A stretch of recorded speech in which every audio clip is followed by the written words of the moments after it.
I have briefly touched on Lane Kim and how I secretly believed that her story could be used to be almost like a prequel for Gilmore Girls. In this video, I want to focus more on the injustice that was done to her character. And I've heard the comments, some people being like, well, it makes sense, you know, it wouldn't have made sense for her to become this big rock star. And that's not necessarily the ending that I was hoping for. Lane Kim is oftentimes a symbol for a lot of Asian Americans, and I just feel like her character really did deserve better. I found her story relatable, like in the sense of like being one person that you feel like you cannot express to everyone. Lane Kim meant a lot to a lot of different people, but slowly and surely her character becomes just a great example of wasted potential. So today, let's dive into Lane Kim and why it should have been Dave. Kiara loves TV.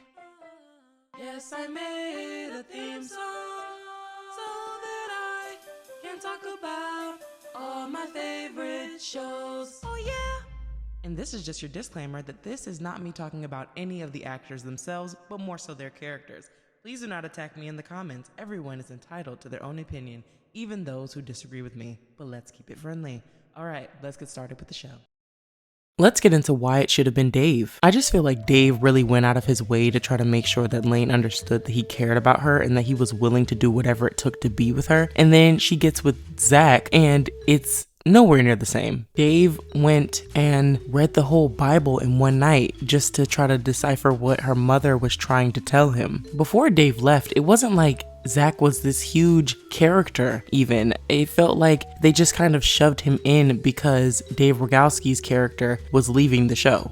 And I must say, if you've ever seen The OC, you have to know that while this was a big loss for Gilmore Girls, I cannot picture The OC without Seth being played by Anna Brody. For me, and I don't like to talk a lot about actors here, but in my opinion, I feel like I cannot picture anybody else playing that role. It's kind of like the role of Lorelai Gilmore. Like, I cannot picture any other actress in that role. Even the way that, like, at one point, I don't know if anybody remembers this or not, but you remember how Zach originally tried to get with Lorelai? Like, he wasn't active, like, she wasn't interested in him, but he was hitting on Lorelai when they first met. So then it also makes you think, like, how old is he in comparison if he felt comfortable enough to try to hit on Lorelai? Zach never sat right with me, especially after, like, I could see, or it felt like he just never really understood her passion for music. Like, he was in it more for like getting attention from other women and things like that, not necessarily just for the love of music. They threw in this random storyline about Lane thinking she was getting cheated on by Zach and he was playing the banjo the whole time, and I just never really got that. Like, I think maybe it was intended more for comedic purposes. They could have spent that time trying to give us a really sincere moment of like connection. Like, all we got from that, the most that we got from that was just Lane acting territorial over her boyfriend, but like, who wouldn't act territorial over their boyfriend? It wasn't specific to their relationship. It's like, that's how any woman who actually cares about her boyfriend would act. We needed a lot more build up than what they gave us. Maybe this is just me, but like, he just never really showed interest in her, like beyond surface level. Like, he described her as like hot and things like that, but then even that just makes it seem like he seems her more like a sexual object. The connection between Lane and Zach, it really felt a lot like Dean and Rory. Like, there's no real connection there. When she tells him that she's pregnant even, he completely, like, I guess disassociates and just acts as though she's not even pregnant, which is really weird. Like, if you compare the two reactions, like when Suki told Jackson that she was pregnant, and that's a whole other video, but when Suki told Jackson that she was pregnant, he was more so thinking about like the financial aspects and things like that, but he did come around eventually. I don't necessarily agree with Jackson's reaction either. Jackson's reaction is more focused on like the financial aspects and trying to make sure that they're covered financially to afford a child. And I get it that they were young and they were going to be young parents. He has poor problem solving skills. After that whole situation where he tried to take over and not ask the other band members their opinion on things because he was jealous,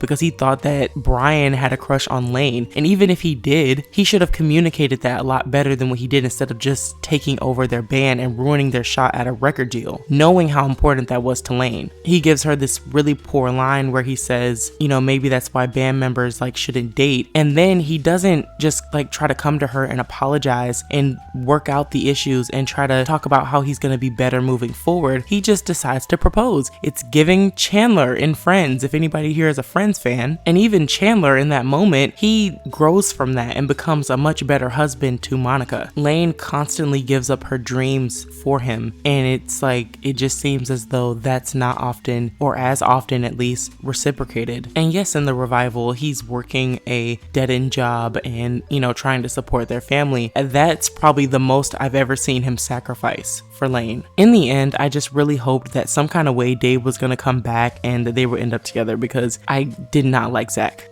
at all for her. Like, maybe as an individual character, he could have been a cool character. It almost feels like the trope they wanted to go with there was like, bad guy turns good for this one girl. And it was just like, that's not what it gave. It did not give that. It almost felt like they just kind of slapped her together with Zach just to give her someone to be with that wasn't Dave. In fact, the last that we ever hear of Dave is Mrs. Kim wanting to send him the marriage jug, and that being like a storyline for Lane in an episode, but then it's like he just fades into thin air. Like, we never hear about him ever again. And again, I know that has a lot to do with the fact that he left the show, like Adam Brody left the show to go be on the OC, but also, like I said, it was way too much build up for their relationship for them to just give us that kind of ending. And I was almost able to even stomach that part before they gave us Lane Kim's ending in the revival, before they gave us Zach, who really just didn't seem to fit her for whatever reason. Like, even the scene where he tries to initiate the devil's tango between them, that just alone feels really weird, because it just feels like Dave would never ever do that. Like, Dave would not just expect the devil's tango from her. He would probably have had a conversation with her about it or eased into it more, but it's like Zach did all this stuff for her only because he wanted to sleep with her. Their whole relationship always gave this outside image of like he was kind of just being dragged along into the relationship, but it didn't feel like he truly just had this passionate love for her.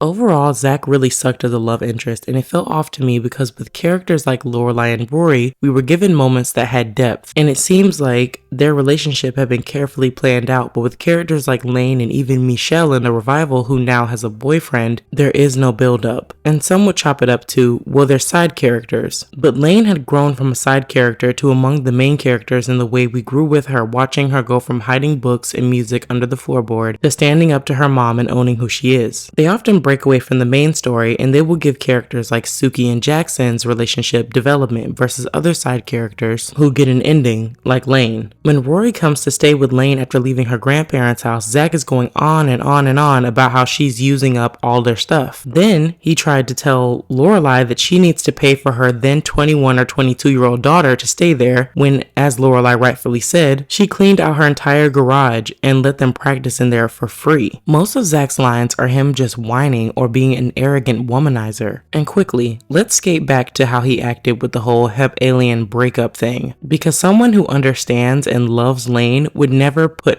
her in that kind of position. And let's dissect what he was actually mad about. He got mad because Brian wrote a song with Lane's name in it when he wouldn't do it himself about his own girlfriend. She even tries to make it clear that she wanted a song about her or with her name in it, and he just brushes her off. And let's not forget the part where he calls her a bummer or a buzzkill here. My blood was boiling. Him proposing to her right after their fight is literally Max proposing to Lorelai because he was jealous about Luke in season 1. Argue with the wall. Proposing right after a fight just doesn't make sense. We watch Lane literally get drunk just so that she can tell her mom the truth about herself. And then you have this guy, Zach, who agrees with Mrs. Kim when Lane gets rid of her glasses, which is like her trying to find some kind of self-identity, in my opinion. He takes Mrs. Kim's side, and I guess like what they were trying to do here is like make it seem like, oh, well, he loves her as she normally is, and like she doesn't have to change for him. Lane literally dyes her hair as an act of rebellion against her mother, all to become a Mrs. Kim lookalike in the revival. And that's like, I think the part that for me just really is hard to digest is that we watched Lane time and time again fights so hard to not become like her mother, and then she becomes exactly like her. And I get it, like in some ways people feel like, well, that's reality. The reality of life is that sometimes you become just like your parents even when you don't want to be. And yes, this is true. But when you have a character like Lane who is that big of an impact for so many people and a symbol for so many people, I just feel like the ending that we got, it wasn't justice. One of the ways to really see the key difference between a character like Zach and Dave, and why Dave should have been the one she ended up with, is the fact that in the way that Zach puts his Maxi Max cap on and transforms, does a Freaky Friday body switch with Max Medina by proposing right after a fight, Dave never even intended to do anything regarding Lane and Youngchu because he just wanted to have a conversation. He never like wanted to take it too far or anything like that. And he makes that clear. Both Zach and Dave don't really understand her culture. They don't understand her upbringing, but Dave makes the effort to understand. I know this video took a really long time to come out, and I really apologize for that, guys.